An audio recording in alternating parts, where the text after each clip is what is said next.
श्रुतिस्मृतिपुराणानामालयं करुणालयं नमामि भगवत्पादशङ्करं लोकशङ्करम् शङ्करं शङ्कराचार्यं केशवं बादरायणं सूत्रभाष्यकृतौ वन्दे भगवन्तौ पुनः पुनः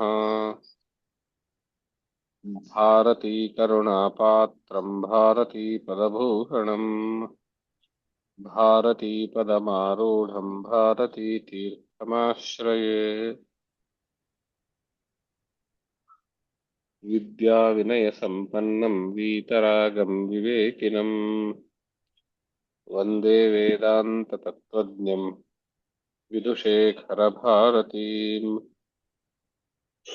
परमं क्लिष्टवेदान्तं परया श्लक्ष्णया गिरा यो बोधयति तं वन्दे परमानन्दभारतीम्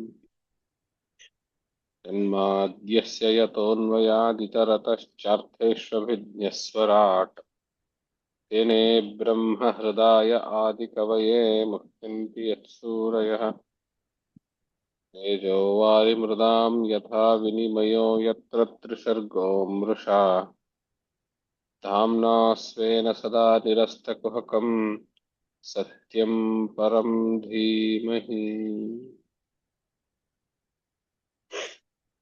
ಜಿಜ್ಞಾಸಗಳೇ, ಬಾದರಾಯಣ ಪ್ರಣೀತವಾಗಿರುವಂತಹ ಶ್ರೀಮದ್ ಭಾಗವತ ಮಹಾಪುರಾಣದಲ್ಲಿ 8ನೇ ಸ್ಕಂದದಲ್ಲಿ ಬರುವಂತಹ ಬಹಳ ಮಹತ್ವದ್ದಾಗಿರುವ ಅತ್ಯಂತ ಪ್ರಸಿದ್ಧವಾಗಿರುವಂತಹ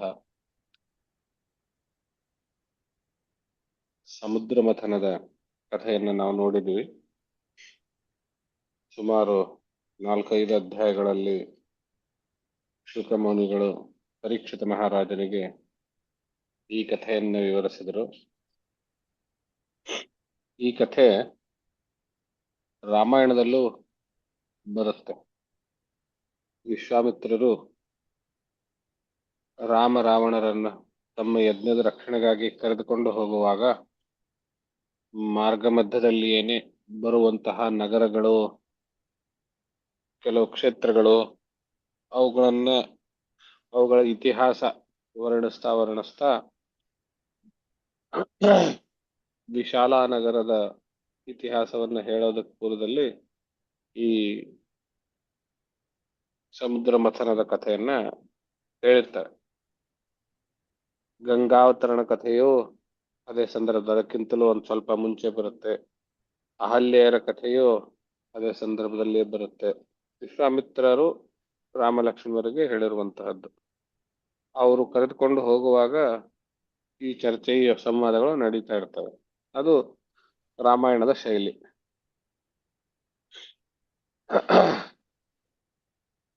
ಸಮುದ್ರ ಮಥನದ ಕಥೆಯ ಒಂದು ಅಂಶಗಳನ್ನು ಗಮನಿಸಿದಾಗ ರಾಮಾಯಣದಲ್ಲಿ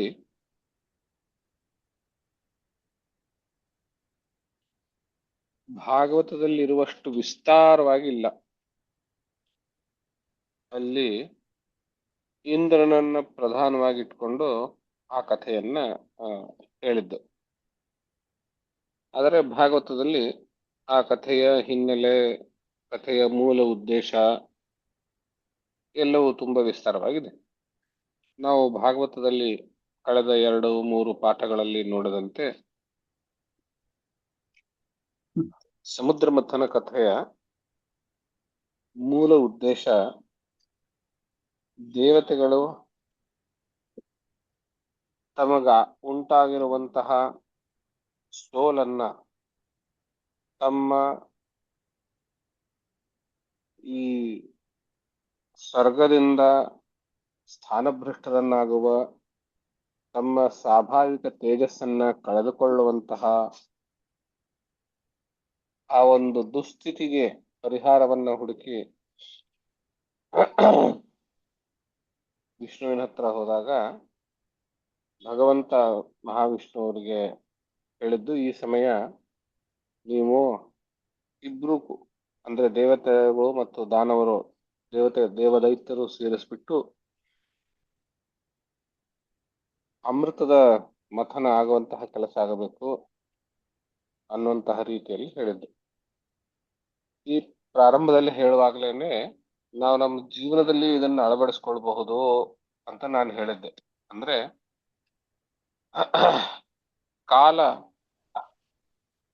ಪಕ್ವವಾಗುವವರೆಗೂ ನಾವು ಶತ್ರುಗಳ ಜೊತೆಗೂ ಸಹ ಸಂಧಾನವನ್ನ ಮಾಡಿಕೊಂಡು ಪಕ್ವ ಕಾಲ ಅಂದ್ರೆ ಸರಿಯಾದ ಕಾಲ ಅದರ ನಿರೀಕ್ಷೆಯಲ್ಲಿ ಇರಬೇಕು. ಅಲ್ಲಿಯವರೆಗೂ ನಮ್ಮ ಅಸ್ತಿತ್ವವನ್ನು ಉಳಿಸ್ಕೊಳ್ಬೇಕು ಅಂತಾದ್ರೆ ಶತ್ರುಗಳಾದರೂ ಪರವಾಗಿಲ್ಲ, ಅವ್ರ ಜೊತೆಗೆ ನಾವು ಸಂಧಿ ಇತ್ಯಾದಿಗಳನ್ನು ಮಾಡ್ಕೊಂಡಿರ್ಬೇಕು. ಇದು ಒಂದು ಜೀವನದ ಕೌಶಲ್ಯ. ರಾಜರುಗಳ ದೃಷ್ಟಿಯಿಂದ ನೋಡಿದಾಗ ಇದು ರಣನೀತಿಯ ಒಂದು ಭಾಗ. ಆದರೆ ನಮ್ಮ ಜೀವನದ ದೃಷ್ಟಿಯಲ್ಲಿ ನೋಡಿದಾಗ ಇದು ನಮ್ಮ ಜೀವನದ ಒಂದು ಕೌಶಲ್ಯ ಅನ್ನೋ ರೀತಿಯಲ್ಲಿ ನಾನು ಮುಂಚೆ ಹೇಳಿದ್ದೆ.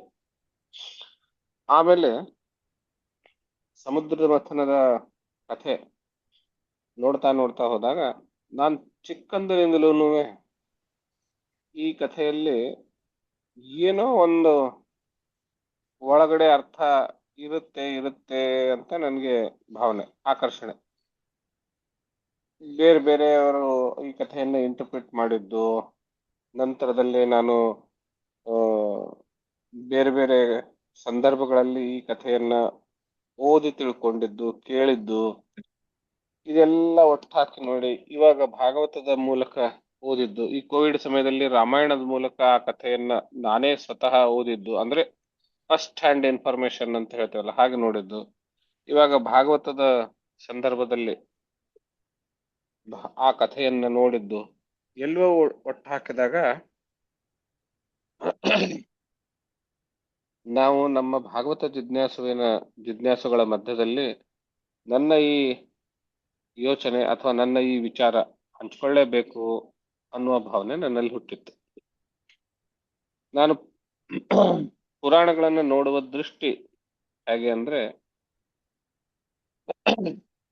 ಆಗ ನೋಡಿದ್ರೆ ನಾರದರು ಹೇಳದಂತೆ ಜನರ ಮನಸ್ಸಿನಲ್ಲಿ ಭಕ್ತಿಯನ್ನ ಹುಟ್ಟಾಕೋದಕ್ಕೇನೆ ಭಾಗವತ ಮೂಲವಾಗಿ ಹುಟ್ಟಿದ್ದು ಅನ್ನೋದನ್ನು ನಾವು ಭಾಗವತ್ ಮಹಾತ್ಮದಲ್ಲಿ ನೋಡ್ತೇವೆ, ದಿಟ್ವೆ. ಆದ್ರೆ ನಾನು ಒಂದು ಸ್ವಲ್ಪ ನಮ್ಮ ದೈನಂದಿನ ಜೀವನದಲ್ಲಿ, ಆ ದೈನಂದಿನ ಜೀವನದ ನೆಲೆಗಟ್ಟಿನಲ್ಲಿ ಈ ಕಥೆ ಅಂದ್ರೆ ಎಲ್ಲಾ ಪುರಾಣದ ಕಥೆಯನ್ನ ನಾವು ಹಾಗೆ ಅಳವಡಿಸ್ಕೊಳ್ಬೇಕು ಅನ್ನುವಂತಹದ್ದನ್ನು ನಾನು ಹೆಚ್ಚು ಯೋಚನೆ ಮಾಡ್ತಾ ಇರ್ತೇನೆ. ಈ ಹಿನ್ನೆಲೆಯಲ್ಲಿಯೇನೆ ನಾ ಪುರಾಣದ ಕಥೆಗಳನ್ನ ನೋಡ್ತಾ ಇರ್ತೀನಿ. ಯಾವುದೋ ಒಂದು ಸೆಮಿನಾರ್ನಲ್ಲಿ ಹೋದಾಗ, ಉಡುಪಿನಲ್ಲಿ ಹೋದಾಗ, ಅಲ್ಲಿ ಬಂದಿರುವಂತಹ ಒಬ್ಬರು ಮುಖ್ಯ ಅತಿಥಿಗಳು, ಅವ್ರ ಹೆಸರು ಇವಾಗ ನೆನಪಿಲ್ಲ, ಕಾಲೇಜಲ್ಲಿ ಯೂನಿವರ್ಸಿಟಿನಲ್ಲಿ ಇದ್ದಾಗ ಹೋಗಿದ್ದೆ. ಅವರು ತಮ್ಮ ಉದ್ಘಾಟನಾ ಭಾಷಣದಲ್ಲಿ ಒಂದು ಮಾತನ್ನು ಹೇಳಿದ್ರು, ಅನಂತಾವೈ ವೇದಾಹ ಅಂತ ಹಾಗೆ ಮಾತಿದೆಯೋ ಹಾಗೇನೆ ನಾವು ಅನಂತಾರ್ಥವೈ ವೇದಾಹ ಅಂತಲೂ ಹೇಳಬಹುದು ಅಂತ ಹೇಳಿದ್ರು. ಅವರ ಆಶಯ ಹೀಗಿತ್ತು, ವೇದ ಅಂದ್ರೆ ಇಲ್ಲಿ ಬರೀ ವೇದಗಳು ಅಂತ ಅಷ್ಟೇ ಅಲ್ಲ, ಅದನ್ನ ನಾವು ಸ್ವಲ್ಪ ಎಕ್ಸ್ಟೆಂಡ್ ಮಾಡಿ ವೇದ, ಉಪನಿಷತ್ತು ಮತ್ತು ಪುರಾಣ ಹಾಗೂ ರಾಮಾಯಣ ಮಹಾಭಾರತ ಇವುಗಳಲ್ಲಿ ಬರುವಂತಹ ಕಥೆಗಳನ್ನ ಅನೇಕ ಮಜಲುಗಳಲ್ಲಿ, ಅನೇಕ ಪದರುಗಳಲ್ಲಿ ನಾವು ಅರ್ಥೈಸಬಹುದು ಅಂತ. ಅನೇಕ ಪದರುಗಳು ಅಂದ್ರೆ ಏನರ್ಥ? ಆ ಕಥೆಯನ್ನು ನಾವು, ಯಾವುದೋ ಒಂದು ಕಥೆಯನ್ನು ನಾವು ಸಂಪೂರ್ಣವಾಗಿ ಭಕ್ತಿ ಭಾವದಿಂದ ನೋಡಬಹುದು. ಅದೇ ಕಥೆಯನ್ನ ಭಕ್ತಿಭಾವ ಅನ್ನೋ ಈ ಅಂಶ ತೆಗೆದುಬಿಟ್ರೆ, ಭಕ್ತಿಭಾವ ಅಂಶ ತೆಗೆದುಬಿಟ್ರೆ ಅಂದ್ರೆ ಏನರ್ಥ? ದೇವರು, ಸ್ವರ್ಗ, ಪಾಪ, ಪುಣ್ಯ ಇತ್ಯಾದಿಗಳನ್ನು ತೆಗೆದು ಬಿಟ್ರೆ ಆ ಕಥೆ ಆವಾಗ ನಮಗೆ ಸಾಮಾಜಿಕವಾಗಿ ಕಾಣುತ್ತೆ. ಇಂತಹ ಪ್ರಯೋಗವನ್ನ ಬಹಳ ದೊಡ್ಡ ಮಟ್ಟದಲ್ಲಿ ಮಾಡಿರುವಂತವರು ಎಸ್ ಎಲ್ ಭೈರಪ್ಪನವರು ಪರ್ವ ಕಾದಂಬರಿಯಲ್ಲಿ. ಮುನ್ನುಡಿಯಲ್ಲಿ ಅವರು ಬರೀತಾರೆ, ಮಹಾಭಾರತದಿಂದ ಆ ಕಥೆಯಲ್ಲಿನ ಭಗವಂತ ಅನ್ನುವಂತಹ, ದೇವರು ಅನ್ನುವಂತಹ, ಸ್ವರ್ಗ ನರಕ ಪಾಪ ಪುಣ್ಯ ಅನ್ನುವಂತಹ ಅಂಶಗಳನ್ನು ನಾವು ತೆಗೆದು ಬಿಟ್ರೆ ಆ ಕಥೆ ಹೇಗ್ ಕಾಣುತ್ತೆ ಅನ್ನೋದೇ ಪರ್ವ ಅಂತ ಹೇಳಿರ್ತಾರೆ. ಆ ಮಾತು ನನ್ನ ಮೇಲೆ ಪ್ರಭಾವ ಬೀರಿದ್ದು. ಹಾಗೆ ನಾನು ಈ ಕಥೆಗಳನ್ನ, ಪುರಾಣದ ಕಥೆಗಳನ್ನ ಸಾಮಾಜಿಕ ಕಥೆಯಾಗಿ ದೈನಂದಿನ ಜೀವನದಲ್ಲಿ ನಮಗೆ ಹೇಗೆ ಉಪಯೋಗ ಆಗುತ್ತೆ ಅಂತ ನೋಡ್ತೀವಿ. ಈ ದೈನಂದಿನ ಸಾಮಾಜಿಕ ಕಥೆಗಳು ಅಂದ್ರೆ ಮುಂಚೆ ದೇವರು ಧರ್ಮ ಇತ್ಯಾದಿಗಳನ್ನು ತೆಗೆದಾಗ ಅದು ಸಾಮಾಜಿಕ ಕಥೆಯಾಗಿ ಕಾಣುತ್ತೆ.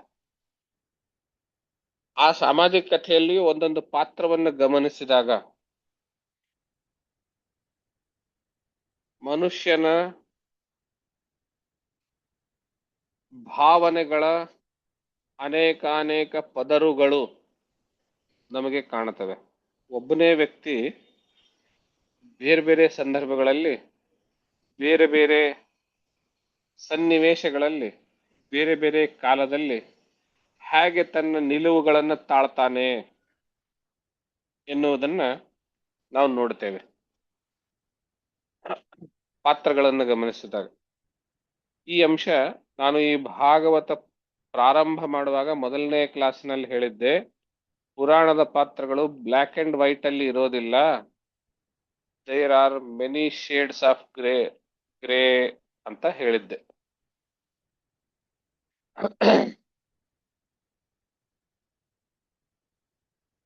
ಅನೇಕ ಅನೇಕ ಪಾತ್ರಗಳು ಕೆಲವು ಬಾರಿ ನಮಗೆ ಒಳ್ಳೆಯ ಪಾತ್ರ ತರ ಕಾಣ್ತಾರೆ, ಹೀರೋಗಳ ತರ ಕಾಣ್ತಾರೆ. ಅದೇ ಪಾತ್ರ ಕೆಲವು ಬಾರಿ ವಿಲನ್ ತರ ಕಾಣ್ತಾರೆ. ನಮ್ಮ ಜೀವನವೂ ಹಾಗೇನೆ. ಒಬ್ಬ ವ್ಯಕ್ತಿ ಒಂದು ಕಾಲದಲ್ಲಿ ಬಹಳ ಹತ್ತಿರವಾಗಿರ್ತಾನೆ, ಅದೇ ವ್ಯಕ್ತಿ ಇನ್ನೊಂದು ಕಾಲದಲ್ಲಿ ತದ್ವಿರುದ್ಧವಾಗಿ ಬಹಳ ಪರಮ ಶತ್ರು ಆಗ್ತಾನೆ. ತುಂಬಾ ದೂರದಲ್ಲಿರುವಂಥವನು ತುಂಬಾ ಹತ್ರ ಆಗ್ತಾನೆ, ಸನಿಹನಾಗ್ತಾನೆ. ಅದೇ ವ್ಯಕ್ತಿ ಇನ್ನೊಬ್ಬರ ತರ ಆಗ್ತಾನೆ, ಇನ್ನೊಂದು ಕಾಲದಲ್ಲಿ ಇನ್ನೊಂದ್ ತರ ಆಗ್ತಾನೆ. ಆದ್ರೆ ಈ ಎಲ್ಲದರ ಮೂಲಕವಾಗಿ ನಾವು ನೋಡುವಂತಹದ್ದು, ಯಾರು ಪೂರ್ತಿಯಾಗಿ ಒಳ್ಳೆಯವರು ಅಲ್ಲ, ಪೂರ್ತಿಯಾಗಿ ಕೆಟ್ಟವರು ಅಲ್ಲ. ಅವರ ಸನ್ನಿವೇಶಗಳ, ಸಂದರ್ಭಗಳ ಆಧಾರದ ಮೇಲೆ ಆ ವ್ಯಕ್ತಿಗಳ ಅಥವಾ ಆ ಪಾತ್ರಗಳ ಔಚಿತ್ಯವನ್ನು ನಾವು ನೋಡಬೇಕಾಗುತ್ತೆ. ಇಷ್ಟು ನಾನು ಪುರಾಣಗಳನ್ನು ನೋಡುವ ದೃಷ್ಟಿ ಅಂತ ನಾನು ಗಮನಿಸಿರುವಂತಹ ನನ್ನ ದೃಷ್ಟಿಕೋನದ ಒಂದು ಪರಿಧಿ. ಈ ಹಿನ್ನೆಲೆಯಲ್ಲಿ ನಾನು ಸಮುದ್ರ ಮಥನ ಕಥೆಯನ್ನು ನೋಡಿದಾಗ ನನಗೆ ಠಕ್ಕಂತ ಮನಸ್ಸಿನಲ್ಲಿ ಎದ್ದು ಕಾಣೋದು ಅಂದ್ರೆ,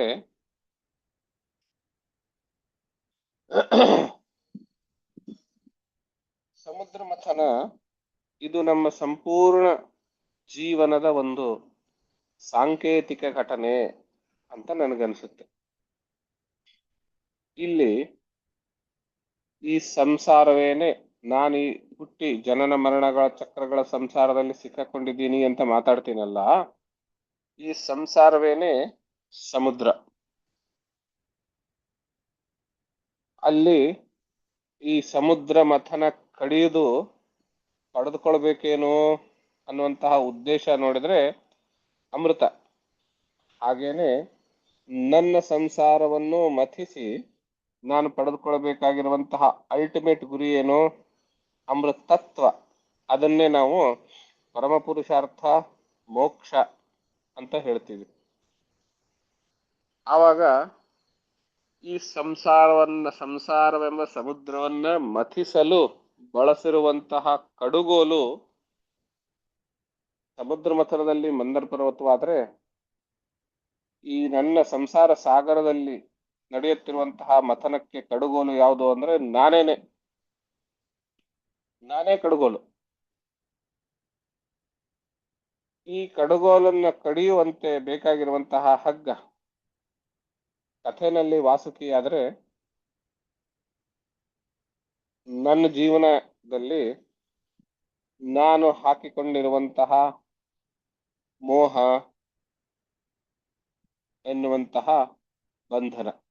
ಅದಕ್ಕೆ ನಾವು ಪದ ಏನ್ ಬಳಸ್ತೀವಿ? ಮೋಹ ಪಾಶ ಅಥವಾ ವ್ಯಾಮೋಹ ಅನ್ನುವಂತಹ ಬಂಧನ. ಇನ್ನು ಸಮುದ್ರ ಮಥನ ಕಥೆಯಲ್ಲಿ ಈ ಕಡೆ ಆ ಕಡೆ ಆ ಹಗ್ಗವನ್ನ ಹಿಡಿದುಕೊಂಡು ಕಡಿಯೋದಕ್ಕೆ ದೇವತೆಗಳು ಮತ್ತು ದೈತ್ಯರು ಅಂತ ಇದ್ದಾರೆ. ಇವ್ರು ಯಾರು ನನ್ನ ಜೀವನದಲ್ಲಿ ಅಂತಾದ್ರೆ ನಾವು ನೋಡ್ತೀವಿ, ಕೃತಯುಗದಲ್ಲಿ ದೇವತೆಗಳು ಅವರು ಲೋಕದಲ್ಲಿ ಇರ್ತಿದ್ರು, ರಾಕ್ಷಸರು ಅವರು ಲೋಕದಲ್ಲಿ ಇರ್ತಿದ್ರು. ಯಾವುದೋ ಒಂದು ಸಂದರ್ಭದಲ್ಲಿ ಇಬ್ರು ಒಂದ್ ಕಡೆ ಸೇರಿ ಯುದ್ಧ ಆಡ್ತಾ ಇದ್ರು. ಆಮೇಲೆ ಅವ್ರವ್ರು ಆ ಕಡೆ ಹೋಗೋದು, ಇವ್ರು ಈ ಕಡೆ ಹೋಗೋದು. ದಿನ ಬೆಳಗಿದ್ರೆ ಯುದ್ಧ ಅಂತೇನು ಇರ್ಲಿಲ್ಲ, ಯಾವಾಗಲೂ ಒಂದ್ ಬಾರಿ ಅವ್ರವ್ರ ಲೋಕದಲ್ಲಿರುವವರು. ನಂತರ ಬಂದಂತಹ ತ್ರೇತಾಯುಗದಲ್ಲಿ ದೇವತೆಗಳು ಮತ್ತು ದೈತ್ಯರು ಒಂದೇ ಲೋಕದಲ್ಲಿ ಹುಟ್ಟಿದ್ರು. ಒಬ್ಬನು ಅಯೋಧ್ಯೆಯಲ್ಲಿ ಹುಟ್ಟುತ್ತಾನೆ, ಇನ್ನೊಬ್ನು ಲಂಕೆಯಲ್ಲಿ ಹುಟ್ಟುತ್ತಾನೆ. ದೇವತೆ ಅಯೋಧ್ಯೆಯಲ್ಲಿ ಹುಟ್ಟಿದ್ರೆ ದೈತ್ಯ ಲಂಕೆಯಲ್ಲಿ ಹುಟ್ಟುತ್ತಾನೆ. ಬೇರೆ ಬೇರೆ ಲೋಕದಲ್ಲಿರುವಂತವರು ಇವಾಗ ಒಂದೇ ಲೋಕದಲ್ಲಿ ಬಂದ್ರು. ನಂತರ ಬಂದಂತಹ ದ್ವಾಪರ ಯುಗದಲ್ಲಿ ಒಂದೇ ಲೋಕದಲ್ಲಿ ಆದರೆ ಬೇರೆ ಬೇರೆ ದೇಶಗಳಲ್ಲಿ ಇರುವಂಥವರು ದೇವದಾನವರು ದ್ವಾಪರ ಯುಗದಲ್ಲಿ ಒಂದೇ ಮನೆಯಲ್ಲಿ ಹುಟ್ಟಿದ್ರು. ಹಸ್ತಿನಾಪುರದಲ್ಲಿ ಏನೇ ಪಾಂಡುರಾಜನ ಮನೆಯಲ್ಲಿ ದೇವತೆಗಳು ಹುಟ್ಟಿದ್ರೆ ಧೃತರಾಷ್ಟ್ರನ ಮನೆಯಲ್ಲಿ ದಾನವರು ಹುಟ್ಟಿದ್ರು. ಹಾಗಾಗಿ ಅವರಿಬ್ಬರ ಮಧ್ಯದಲ್ಲಿ ಆಗುವಂತಹ ಯುದ್ಧಗಳು ಮೇಲಿನ ಮೇಲೆ ನಡೆಯುವಂತಹದ್ದಾಯ್ತು. ನಂತರ ಬಂದಂತಹ ಕಲಿಯುಗದಲ್ಲಿ ದೇವದಾನವರು ಒಂದೇ ಮನೆಯಲ್ಲಿ ಒಂದೇ ಕುಲದಲ್ಲಿ ಆದರೆ ಬೇರೆ ಬೇರೆ ಮನೆಯಲ್ಲಿ ಹುಟ್ಟಿರುವಂತಹವರು ಈಗ ಕಲಿಯುಗದಲ್ಲಿ ಒಂದೇ ಶರೀರದಲ್ಲಿ ಹುಟ್ಟಿದ್ರು. ಆ ದೇವದಾನವರೇ ನಮ್ಮ ಶರೀರದಲ್ಲಿ ನಮ್ಮಲ್ಲಿ ಇರುವಂತಹ ದೈವಾಸುರ ಸಂಪತ್ ವಿಭಾಗ. ಅಂದ್ರೆ ದೈವಿ ಗುಣಗಳು, ಆಸುರಿ ಗುಣಗಳು. ಸರಳ ಭಾಷೆಯಲ್ಲಿ ಒಳ್ಳೆಯತನ, ಕೆಟ್ಟತನ. ಇದಕ್ಕೆ ಕರ್ಮ ಸಿದ್ಧಾಂತ ಆಧಾರವೂ ಇದೆ. ಸಂಪೂರ್ಣವಾಗಿ ಪುಣ್ಯ ಫಲವೇ ಹೊಂದಿದ್ರೆ ಅವನು ದೇವತಾ ಯೋನಿಯಲ್ಲಿ ಹುಟ್ಟುತ್ತಾನೆ. ಸಂಪೂರ್ಣವಾಗಿ ಪಾಪ ಫಲಗಳನ್ನೇ ಹೊಂದಿದ್ರೆ ಅವನು ಹಿರಿಯ ಜಾತಿ ಜಂತುಗಳಲ್ಲಿ ಹುಟ್ಟುತ್ತಾನೆ. ಪಾಪ ಪುಣ್ಯಗಳ ಮಿಶ್ರಣ ಇದ್ದಾಗ ಮಾತ್ರ ಅವನು ಮನುಷ್ಯ ಶರೀರದಲ್ಲಿ ಹುಟ್ಟುತ್ತಾನೆ. ಹಾಗಾಗಿ ಮನುಷ್ಯ ಶರೀರದಲ್ಲಿದ್ದಾನೆ ಅಂತಾದ್ರೆ ಅವನಲ್ಲಿ ಸ್ವಲ್ಪ ಭಾಗ ಪಾಪವೂ ಇದೆ, ಸ್ವಲ್ಪ ಭಾಗ ಪುಣ್ಯವೂ ಇದೆ. ಆದ್ರಿಂದಲೇನೆ ಅವನಲ್ಲಿ ಒಳ್ಳೆಯ ತನವೂ ಇದೆ, ಕೆಟ್ಟತನವೂ ಇದೆ. ಈ ಒಳ್ಳೆಯತನ, ಕೆಟ್ಟತನ ಅಥವಾ ಒಳ್ಳೆಯ ಗುಣಗಳು, ಕೆಟ್ಟ ಗುಣಗಳು ಅಥವಾ ದೈವಿ ಗುಣಗಳು, ದೈವಿ ಸಂಪತ್ತು ಹಾಗೆ ಆಸುರಿ ಸಂಪತ್ತು, ಈ ಎರಡೇ ನನ್ನ ಸಾಗರ ಎನ್ನುವಂತಹ ನನ್ನ ಜೀವನ ಎನ್ನುವಂತಹ ಸಂಸಾರ ಸಾಗರ ಸಮುದ್ರ ಮಥನದಲ್ಲಿ ನಡೆಯುತ್ತಿರುವಂತಹ ಆ ಮಥನದ ಕಾರ್ಯ ಮಾಡುತ್ತಿರುವಂತಹ ಆ ಕಡೆ ಈ ಕಡೆ ದೇವರು ದೈತ್ಯರಿದ್ದಾರಲ್ಲ ನನ್ನ ಜೀವನದಲ್ಲಿ, ಅದುವೇ ಆ ದೈವಿ ಗುಣ, ಆಸುರಿ ಗುಣ, ಒಳ್ಳೆಯ ಗುಣಗಳು, ಕೆಟ್ಟ ಗುಣಗಳು. ಆ ಎರಡು ನನ್ನನ್ನ ವ್ಯಾಮೋಹ ಅನ್ನುವಂತಹ ಪಾಶದಲ್ಲಿ ಕಟ್ ಹಾಕಿ ಎಳಿತಾ ಇದ್ದಾರೆ, ಕಡಿತಾ ಇದ್ದಾರೆ. ಆ ಕಡೆ ಎಳಿತಾರೆ, ಈ ಕಡೆ ಎಳಿತಾರೆ. ನಾನು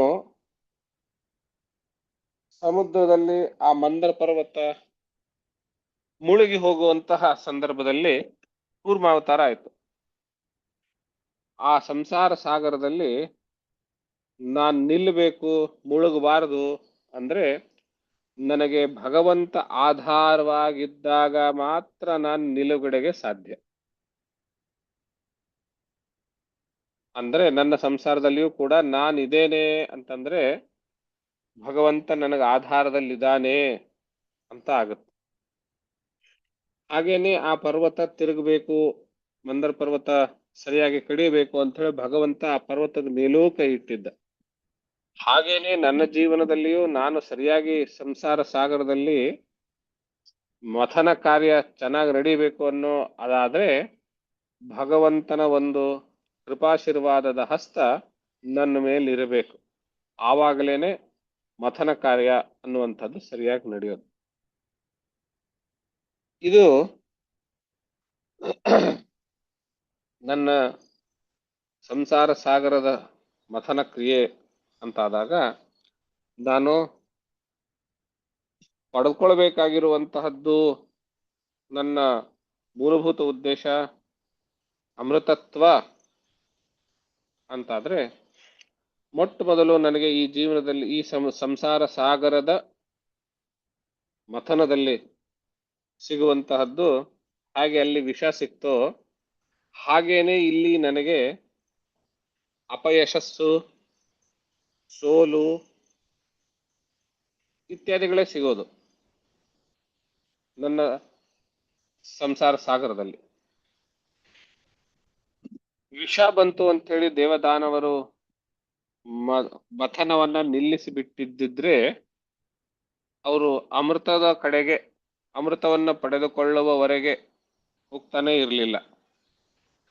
ಹಾಗೇನೆ ನನ್ನ ಜೀವನದಲ್ಲಿ ನಾನು ಅಪಯಶಸ್ಸು ಸಿಕ್ತು, ಸೋಲು ಸಿಕ್ತು ಅಂತ ನಾನು ನನ್ನ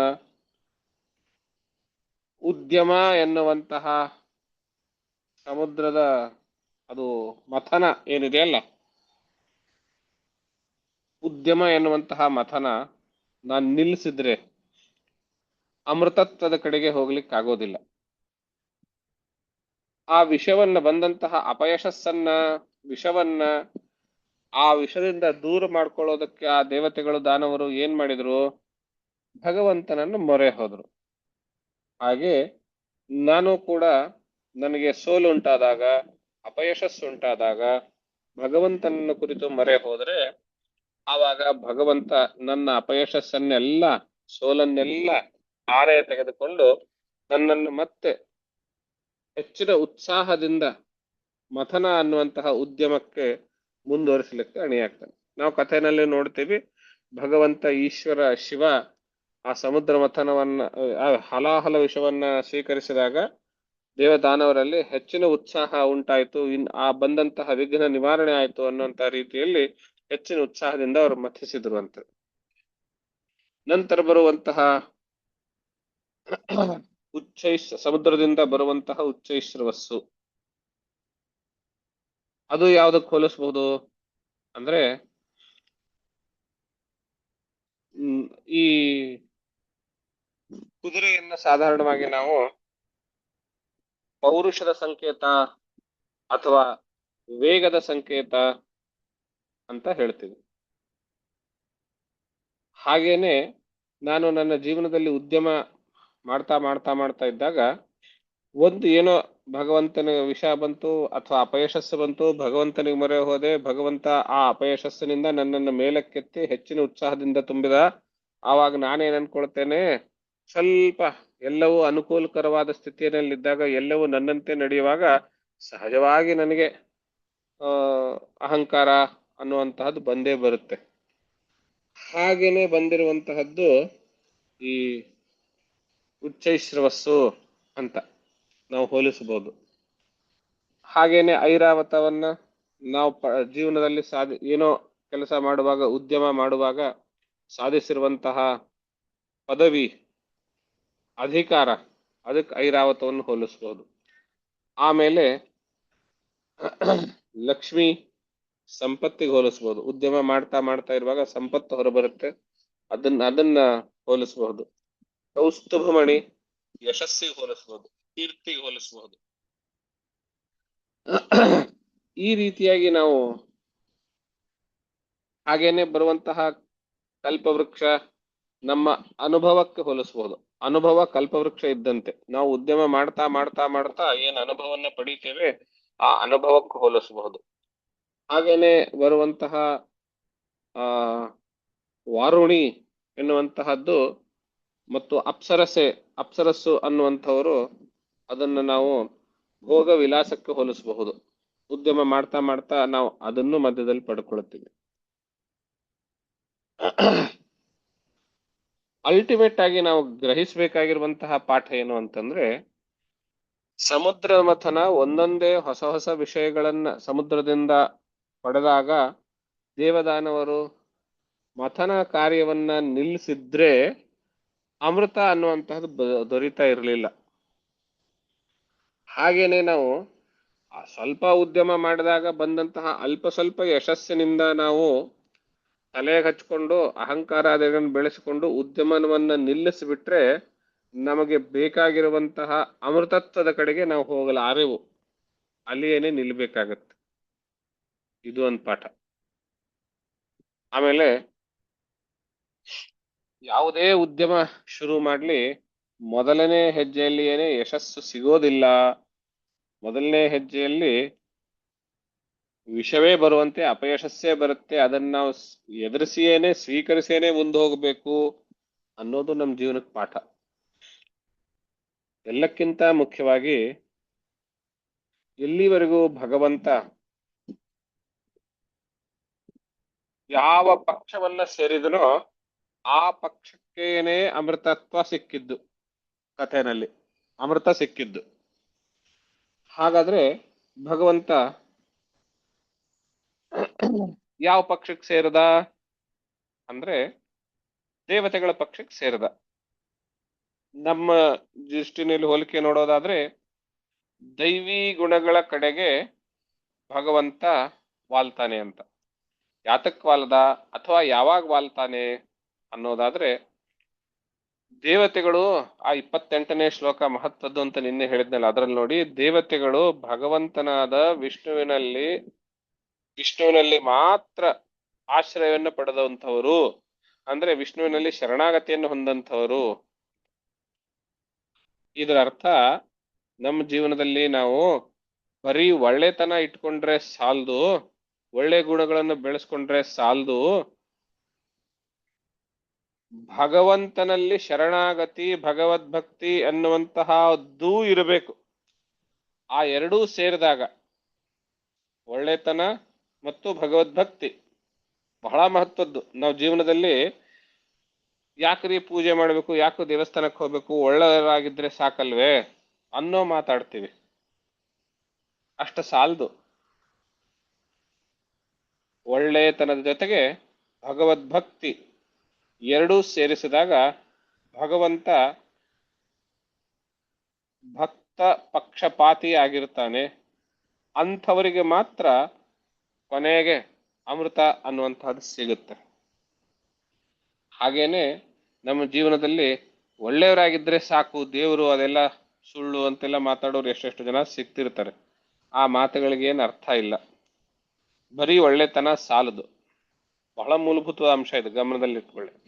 ಭಗವದ್ಭಕ್ತಿ ಅನ್ನುವಂತಹದ್ದು ಒಳ್ಳೆತನ ಜೊತೆಗೆ ಸೇರಿದಾಗ ಅಮೃತತ್ವ ಅನ್ನೋದು. ಇನ್ನು ಮೋಹಿನಿ ಅವತಾರದ ಬಗ್ಗೆ ನಾನು ನಿನ್ನೆನೇ ಹೇಳಿದೆ. ಯಾವಾಗ ನಾವು ಯಾವುದೋ ಒಂದು ವಿಷಯದಲ್ಲಿ ಮೋಹಿತರಾದಾಗ ನಮ್ಮ ಉದ್ದೇಶದಿಂದ ಮರೆವು ಹೊಂದುತ್ತೇವೆ. ರಾಕ್ಷಸರಿಗಾಗಿದ್ದು ಇದೇನೆ. ಆದ್ದರಿಂದ ನಮ್ಮ ಜೀವನದಲ್ಲಿ ನಮ್ಮ ಧ್ಯೇಯ ಸ್ಪಷ್ಟವಾಗಿ ಯಾವಾಗಲೂ ನಮ್ಮ ಕಣ್ಣೆದುರಿಗೆ ನಿಲ್ಲಬೇಕು ಅಂತಾದ್ರೆ ಯಾವ ಕಾರಣದಿಂದಲೂ ಜೀವನದ ಯಾವ ಹಂತದಲ್ಲೂ ಯಾವುದೇ ವಿಷಯದ ಬಗ್ಗೆ ನಾವು ಮೋಹಿತರಾಗಕೂಡುದು. ಆವಾಗ ಮಾತ್ರ ನಾವು ನಮ್ಮ ಧ್ಯೇಯದಿಂದ ವಂಚಿತರಾಗೋದಿಲ್ಲ. ಇದಿಷ್ಟು ನಾನು ಸಮುದ್ರ ಮಥನದಿಂದ ಕಲಿಬೇಕಾಗಿರುವಂತಹ ಪಾಠ ಅಂತ. ಗಮನಿಸಿ, ಕಲಿಬೇಕಾಗಿರುವಂತಹ ಪಾಠ ಅಂತ ಪದ ಬಳಸಿದೆ. ನಾನು ಕಲ್ತಿದ್ದೇನೆ ಎನ್ನುವಂತಹ ಧಾರ್ಷ್ಟ್ಯ ನನ್ನಲ್ಲಿ ಇನ್ನೂ ಇಲ್ಲ. ಬಹಳ ಕಲಿಯುವುದಿದೆ. ಕಲ್ತಿದ್ದೇನೆ ಅಂತ ನಾನು ಕ್ಲೇಮ್ ಮಾಡ್ಲಿಕ್ಕೆ ಆಗೋದಿಲ್ಲ. ಕಲಿಬೇಕಾಗಿರುವಂತಹ ಪಾಠ ಅನ್ನುವಂತಹ ಭಾವನೆಯಲ್ಲೇ ಇದ್ದೇನೆ. ನಾನು ಇನ್ನೂ ಸಾಕಷ್ಟು ಕಲಿಯುವುದಿದೆ. ಆದ್ರಿಂದ ಜೀವನಾನುಭವದ ದೃಷ್ಟಿಯಿಂದ ತಾವುಗಳು ನನಗಿಂತಲೂ ಹೆಚ್ಚು ಅನುಭವ ಹೊಂದಿದಂಥವರು ಮತ್ತು ನಾವು ಈ ಸತ್ಸಂಗ ಏನು ಶಂಕರಾಧ್ಯಯನ ಬಳಗ ನಡೆಸ್ತಾ ಇದ್ದೀವಿ, ಪುಣ್ಯ ಪಾಪಾದಿಗಳ ಮೂಲ ಪುಣ್ಯ ಸಂಗ್ರಹ ಮಾಡಿಕೊಂಡು ಸ್ವರ್ಗಾದಿಗಳನ್ನು ಪಡೆದುಕೊಂಡು ನಾವು ಮತ್ತೆ ಪುನರ್ಜನ್ಮ ರಾಹಿತ್ಯ ಶಾಶ್ವತ ಆನಂದವನ್ನು ಪಡೆದುಕೊಳ್ಳಬೇಕು ನಮ್ಮ ಪರಮ ಧ್ಯೇಯವಾಗಿದ್ದರೂ ಕೂಡ ದೈನಂದಿನ ಜೀವನದಲ್ಲಿಯೂ ನಾವು ಹೆಚ್ಚು ಹೆಚ್ಚು ಸುಗಮವಾಗಿ ಜೀವನ ನಡೆಸುವ ಕಲೆ ಆತ್ಮಸಾತ್ ಆಗಬೇಕು. ಅದು ನಮ್ಮ ಈ ಸತ್ಸಂಗದ ಒಂದು ಉದ್ದೇಶ ಅನ್ನುವ ಹಿನ್ನೆಲೆಯಲ್ಲಿ ಇಷ್ಟನ್ನೆಲ್ಲ ನಾನು ಹೇಳಬೇಕು ಅಂತ ಬಯಸಿದ್ದೆ. ಇದು ನಾನು ಈ ಸಮುದ್ರ ಮಥನದಿಂದ ಗ್ರಹಿಸಿರುವಂತಹ ಪಾಠ ಅಂತ ಹೇಳ್ತಾ, ನಾನೀಗಾಗಲೇ ಗುಂಪಿನಲ್ಲಿ ಸಂದೇಶ ಹಾಕಿದಂತೆ ಈ ಸಮುದ್ರದ ಮಥನ ಮತ್ತು ನಮ್ಮ ದೈನಂದಿನ ಜೀವನ ಹೇಗೆ ಹೋಲಿಸಬಹುದು ಅನ್ನೋ ವಿಚಾರಕ್ಕೆ ಸಂಬಂಧಪಟ್ಟಂತೆ ತಾವು ಯಾರಾದರೂ ಯೋಚನೆ ಮಾಡಿ 2-3 ಜನ ಮಾತಾಡಬಹುದು ಅಂತ ಹೇಳಿದ್ದೆ. ಮಹೇಶ್ ಜಿ ಅವರು ಈಗಾಗಲೇ ಒಂದೆರಡು ವಿಷಯ ನಂಗೆ ಹೊಳೆದಿದೆ ಅಂತ ಹೇಳಿದ್ರು. ಗುರುಗಳೇ, ಮಾತಾಡ್ಲಿ. ನಿನ್ನೆ ನೀವು ಹೇಳಿದ್ರಲ್ಲ ವಿಷಯ, ಮೋಹಿನಿ ಅವತಾರದಲ್ಲಿ ದೇವರು ಪಕ್ಷಪಾತ ಮಾಡಿದ್ನ ಅಂತ ಅನಿಸ್ಬೋದಲ್ವಾ ಅಂತ ಹೇಳಿದ್ರಿ. ಯಾಕೆ ಮೋಹಿನಿ ದೈವತೆಗಳನ್ನೇ ಯಾಕೆ ಹೋಲಿಸಿದ್ರು, ರಾಕ್ಷಸರ ಕಡೆಗೆ ಇದ್ ಮಾಡ್ಲಿಲ್ಲ ಅಂದ್ರೆ ಇಬ್ರು ಎಫರ್ಟ್ ಹಾಕಿದ್ರು ಕೂಡ. ಏನಂದ್ರೆ ನೀವು ಒಂದು ವಿಷಯ ಹೇಳಿದ್ರಿ ಗುರುಗಳೇ, ದೇವತೆಗಳು ಸರ್ವಭೂತ ಹಿತರು, ರಾಕ್ಷಸರು ಆತರ ಇಲ್ಲ, ಅವ್ರಿಗೆ ಸ್ವಾರ್ಥ ಜಾಸ್ತಿ. ಸೊ ಹಂಗಾಗಿ ದೇವರು ಯಾವಾಗ್ಲೂ ಅಂದ್ರೆ ಭಗವಂತ ದೇವತೆಗಳ ಕಡೆ ಹೋದ ಅಂತ ನೀವು ಹೇಳಿದ್ರಿ. ಸೊ ಇದೇ ವಿಷಯವಾಗಿ ನಾನು ಯೋಚನೆ ಮಾಡ್ತಾ ಇದ್ದೆ ಗುರುಗಳೇ, ಭಗವದ್ಗೀತೆಯಲ್ಲೂ ಕೂಡ 18ನೇ ಅಧ್ಯಾಯದಲ್ಲಿ ಇದೇ ವಿಷಯ ಬರುತ್ತೆ. ಸರ್ವಭೂತೇಷು ಏನೈಕಂ ಭಾವಮವ್ಯಯ ವೀಕ್ಷತೆ ಅವಿಭಕ್ತಂ ವಿಭಕ್ತೇಶು ತಜ್ಞಾನಂ ವಿದ್ಧಿ ಸಾತ್ವಿಕಂ. ಸೊ ಅದು ಸಾತ್ವಿಕ ಜ್ಞಾನ, ಸಾತ್ವಿಕವಾಗಿ ಇರ್ತಾರೆ ದೇವತೆಗಳು, ಅದಕ್ಕೋಸ್ಕರ ದೇವರು ಆ ಕಡೆ ಹೋಗ್ತಾನೆ. ಅದೇ ಇದು ನೆಕ್ಸ್ಟ್ ಶ್ಲೋಕ ಬರುತ್ತೆ ಗುರುಗಳೇ, ಪೃಥಕ್ತ್ವೇನ ತು ಯಜ್ಞಾನಂ ಜ್ಞಾನಾಭಾವಾನ್ ಪೃಥಕ್ ವಿಧಾನ್ ವೇತ್ತಿ ಸರ್ವೇಷು ಭೂತೇಶು ತಜ್ಞಾನಂ ವಿದ್ಧಿ ರಾಜಸಂ. ಸೊ ರಾಕ್ಷಸರಿಗೆ ರಾಜಸಿಕ ಸ್ವಭಾವ ಜಾಸ್ತಿ, ರಜಸ್ಸು ಜಾಸ್ತಿ. ಹಂಗಾಗಿ ಭಗವಂತ ದೇವತೆ ಕಡೆಗೆ ಹೋದ ಅಂತ ಅದು ನಂಗೆ ಒಂದು ವಿಷಯ ಬಂತು. ಆಮೇಲೆ ಇವತ್ತು ಸಮುದ್ರದ ಇದು ಹೇಳಿದ್ರಲ್ಲ ಗುರುಗಳೇ, ಅದನ್ನ ಹೇಗ್ ಹೋಲಿಸ್ಬೋದು ಅಂತ, ಅದೇ ಹೆಂಗೆ ಭಗವಂತ ನಾವಿಕವಾಗಿ ನಮ್ನ ಸಹಾಯ ಮಾಡ್ತಾನೆ, ಕೂರ್ಮ ಅವತಾರ. ಅದು ಭಗವದ್ಗೀತೆಯ 12ನೇ ಅಧ್ಯಾಯದಲ್ಲಿ ಭಕ್ತಿ ಯೋಗದಲ್ಲಿ ತೇಷಾಮಹಂ ಸಮುದ್ಧರ್ತ ಮೃತ್ಯು ಸಂಸಾರ ಸಾಗರಾತ್ ಭವಾಮಿ ನಚಿರಾತ್ ಪಾರ್ಥ ಮಯ್ಯಾವೇಶಿತ ಚೇತಸಾಮ್ ಅಂತ ಬರುತ್ತೆ. ಸೊ ಅದು ನಂಗೆ ಇವಾಗ ನೆನ್ಪು ಬರ್ತದೆ ಗುರುಗಳೇ. ಸರಿ, ತುಂಬಾ ಸಂತೋಷ. ಗುರುಗಳೇ, ನಂದೊಂದು ಹೇಳ್ಬೇಕು ಗುರುಗಳೇ. ನಾವು ಆಕ್ಚುಲಿ ಆರ್ಟ್ ಆಫ್ ಲಿವಿಂಗ್ ಅಲ್ಲಿ ಇದ್ರೆ ನೀವು ರವಿಶಂಕರ್ ಒಂದೇ ನಿಮಿಷ ಈ ಪ್ರಾರಂಭದಲ್ಲಿಯೇನೆ ಮಹೇಶ್ ಜಿ ಅವರು 2 ಅಂಶ ಅಂತ ಹೇಳ್ಕೊಂಡಿದ್ರು. ಮೊದ್ಲು ಅವ್ರಿಗೆ ಅವಕಾಶ ಕೊಡೋಣ, ಆಮೇಲೆ ನೀವು ಮಾತಾಡಿ. ಬೇರೆಯವ್ರು ಯಾರ್ಯಾರು ಮಾತಾಡ್ಬಹುದು. 2 ನಿಮಿಷ ಸಾಕು ಅನ್ಸುತ್ತೆ. ಮಹೇಶ್ ಜಿ ಹೇಳ್ತೀರಾ? ಆಗಲಿ ಗುರುಗಳೇ, ಧನ್ಯವಾದ. ನನ್ನ ಪಾಯಿಂಟ್ ಏನು ಅಂತ ಪರಿ ಶಾಸ್ತ್ರೋಕ್ತ ಇಲ್ಲ ಅಂದ್ರೂ ಕೂಡ ನೀವು ಕೇಳಿದ್ದು ದೈನಂದಿನ ಜೀವನಕ್ಕೆ ಹೆಂಗ್ ಹೆಲ್ಪ್ ಆಗ್ತದೆ ಅಂತ ಹೇಳಿದ್ರೆ, ಹಿಂಗಾಗಿ ನಾನು ಅದು ಲೇಮ್ಯಾನ್ ವರ್ಡ್ಸ್ ಅಲ್ಲಿ ಹೇಳ್ಬೋದಾಗುತ್ತೆ. ಹೌದು, ಹಾಗೆ ನಮ್ಮೆಲ್ಲರ ಅಥವಾ ಅಟ್ಲೀಸ್ಟ್ ನನ್ನ ಅಪೇಕ್ಷೆಯೂ ಅಷ್ಟೇನೆ. ಅಂಡ್ ನಾ ಹೇಳೋ ಪಾಯಿಂಟ್ ಬಹುಶಃ ನೀವು ಆಲ್ಮೋಸ್ಟ್ ಕವರ್ ಮಾಡ್ದಂಗ ಆಗಿದ್ರಿ. ಆದ್ರೂ ನನ್ನ ಭಾಷೆ ಒಳಗೆ ಹೇಳ್ಬೇಕಂತಂದ್ರ ನಮ್ಮ ಜೀವನದೊಳಗೆ ನಾವೇನು ಅಮೃತತ್ವ ಅಂತ ಈ ಸಮುದ್ರ ಮತ್ತೊಂದು ಬರ್ತದ, ಅದು ನಮ್ಮ ಯಶಸ್ಸು ಅಂತ ಹೋಲಿಸ್ಕೊಂಡ್ರೆ ಆ ಯಶಸ್ಸು ಫಸ್ಟ್ ಬರೋದೇ ಅಬ್ಜೆಕ್ಷನ್, ಆಬ್ಸ್ಟ್ರಕ್ಷನ್. ಅದರ ವಿಷದ ರೂಪವಾಗಿ ಬರುವಂತ ಎಷ್ಟೋ ನಮ್ಗ ಅಡೆತಡೆಗಳಾಗ್ಲಿ ಅಥವಾ ಮಾನ ಅವಮಾನಗಳಾಗ್ಲಿ ಎಲ್ಲ ಬರ್ತಿರ್ತಾವಲ್ಲ, ಅವನು ಮುಂದೆ ಹೋದ್ರೇನೆ ನಮಗ್ ಬಹುಶಃ ಮುಂದೆ ಯಶಸ್ಸು ಅನ್ನೋದು ಕಾಣಬಹುದು ಅಂತ ದೈನಂದಿನ ಜೀವನದೊಳಗೆ ಹೆಂಗ ಇದು ಆಗ್ತದೆ ಅನ್ನೋದು ಅಭಿಪ್ರಾಯ. ಎರಡನೇ ಪಾಯಿಂಟ್ ಹೇಳ್ಬೇಕಂದ್ರೆ ಇದ್ರೊಳಗೆ ಒಂದು ಬಹಳ ಇಂಪಾರ್ಟೆಂಟ್ ನನಗೆ ಅನಿಸ್ತಿರೋದ್ರ, ಯಾಕಂದ್ರೆ ಇದ್ರ ಸುರಾಸುರರು ಕೂಡಿ ಒಗ್ಗಟ್ಟಾಗಿ ಕೆಲಸ ಮಾಡ್ತಿರುವಂತ ಒಂದು ಕಾರ್ಯ. ಸೊ ಇಲ್ಲಿ ನಾವು ನಮ್ಮ ಯಶಸ್ಸನ್ನು ಸಾಧಿಸ್ಬೇಕಂತ ಅಂತಿದ್ರ ನಾವು ನಮ್ಗ ವಿರೋಧವಿದ್ದವರು ಆಗ್ಲಿ ನಮ್ಮ ಪರವಾಗಿದ್ದವರಾಗ್ಲಿ ಅವ್ರು ಇವ್ರು ಅಂತ ಭೇದ ಭಾವ ಮಾಡಿದ್ರೆ ಒಗ್ಗಟ್ಟಾಗಿ ಕೆಲಸ ಮಾಡಿದ್ರೆ ಬಹುಶಃ ಯಶಸ್ಸು ಸಿಗಬಹುದೇನೋ ಅಂತ. ಗುರುಗಳೇ ನಾನ್ ಹೇಳ್ಬೋದ ಗುರುಗಳೇ? ಹೇಳಿ ಪ್ರಸಾದ್. ಇದು ನಮ್ದು ಆರ್ಟ್ ಆಫ್ ಲಿವಿಂಗ್, ಈ ಸಮುದ್ರ ಮಥನಕ್ಕೂ ನಮ್ಗೆ ಯೋಗ ಇದಕ್ಕೂ ಒಂದ್ ಹೇಳಿದ್ರು. ಇವಾಗ ನಾವ್ ಯಾವ ಯೋಗ ಮಾಡ್ತೀವಿ ಅಂದ್ರೆ, ಒಂದ್ ಧ್ಯಾನ ಮಾಡ್ತೀವಿ ಅಂದ್ರೆ, ನಾವು ಕಣ್ ಮುಚ್ಕೊಂಡ್ ಬಂದ್ರೆ ಭಗವಂತ ಸಿಕ್ಲಿ ಅಂತಾರಲ್ಲ, ನಮ್ಗೆ ಯಾವ್ದೋ ಒಂದು ಥಾಟ್ ಸಿಗತ್ತೆ, ಅದು ನೆಗೆಟಿವ್ ಆಗಿರ್ಬೋದು ಪಾಸಿಟಿವ್. ಅದು ನಾವು ನೆಗೆಟಿವ್ ಥಾಟ್ ಯಾವ್ದೋ ದೈನ್ಯ ಒಂದು ರಾಕ್ಷಸ ಗುಣ ಅಂತ ಹೇಳಿದ್ರೆ ಏನು ಆಬ್ಜೆಕ್ಟ್ ಏನ್ ಬರುತ್ತೋ ಅದು ಇದ್ ಬರುತ್ತೋ ಅದ್ರ ಬರ್ಲಿ. ಯಾಕಂದ್ರೆ ನಮ್ ದೇಹನೇ ಒಂತ ದೇವಾಲಯ ಇದ್ದಾಗ, ಅದು ವೇದ ಮಂತ್ರಲ್ಲೂ ಇದೆ. ಅದು ನಾವು ಸ್ವೀಕರಿಸೋ ಭಾವನೆ ಇರ್ಬೇಕು. ಅದು ಹುಟ್ಟಿದಾಗ ನಾವ್ ಏನಾಗುತ್ತೆ, ಅದನ್ನ ಯಾವ್ದು ತಗೋಬೇಕು ಅದ್ ತಗೋಬೇಕು, ಯಾವ್ದು ಬಿಡ್ಬೇಕು ಅದನ್ನ ಬಿಡ್ಬೇಕು. ಅದನ್ನ ಇವಾಗ ಹಾಲೆಲ್ಲ ಒಂದ್ ನೀರು ಒಂದು ಇದು ಹಾಲಲ್ಲಿ ತಿದ್ದುವಾಗ ಒಂದ್ ಪಕ್ಷಿ ಬರೀ ಹಾಲ್ ಮಾತ್ರ ತಗೊಳತ್ತೆ, ನೀರ್ ಮಾತ್ರ ಬಿಡತ್ತೆ. ಹಂಗೆ ನಮ್ದು ಅದನ್ನ ನಾವು ತಗೊಂಡಾಗ ಮುಂದಕ್ಕೆ ನಮ್ಗೆ ಏನು ಅಮೃತ ಬರುತ್ತಾ, ಅಮೃತ is nothing but reaching a god destination. ಅಂದ್ರೆ ಅಮೃತ ಅಂದ್ರೆ ನಮ್ಗೆ ಇದಾಗತ್ತ ಅಂತ ಒಂದು ಸ್ಯಾಲ್ಯುಟೇಷನ್ ಅಂತ. ಸರಿ ಗುರುಗಳೇ ನಾವೊಂದ್ ಸ್ವಲ್ಪ ಹೇಳ್ಬೋದಾ? ಗುರುಗಳೇ ನಾವೊಂದ್ ಸ್ವಲ್ಪ ಹೇಳ್ಬೋದಾ? ಹೇಳಿ ಪ್ರಮೋದ್ ಕುಮಾರ್. ಗುರುಗಳೇ, ಈ ಸಮುದ್ರ ಮಥನದ ಟೈಮಿಗೆ ಇವರು ದೇವತೆಗಳು ಮತ್ತು ದಾನವರು ಇಬ್ರು ಒಟ್ಟಿಗೆ ಸೇರಿ ಪರಿಶ್ರಮ ಪಟ್ರು ಇದ್ರ ಸಲುವಾಗಿ ಅಮೃತ ಬರ್ಲಿ ಅಂತ. ಆಗ ವಿಷನೂ ಬಂತು, ಅಮೃತನೂ ಬಂತು. ನಮ್ಮ ಜೀವನದೊಳಗನು ಹೋಲಿಸಿ ನೋಡಿದ್ರೆ ನಮಗೆ ಕಷ್ಟ ಸುಖ ಎರಡೂ ಬರ್ತಾವ. ಕಷ್ಟ ಬಂದಾಗ ಶಿವ ಹೆಂಗ ವಿಷ ನುಂಗಿದ್ರು ಹಂಗ ನಾವು ಅದನ್ನ ಸಹಿಸಿಕೊಂಡು ಅದಕ್ಕೆ ಸೊಲ್ಯೂಷನ್ ಕಂಡುಕೊಂಡು, ಸುಖ ಬಂದಾಗ ಬಹಳ ಹಿಗ್ಗಿ ಅದನ್ನ ಸಂಭ್ರಮಿಸ್ಲಾರ್ದೇನೆ ಸರಿಸಮ ಅಂತ ಹೊಂದ್ಕೊಂಡು ಹೋದ್ರೆ ಸರಿ ಆಗ್ತದಂತ ಅನಿಸ್ತದ.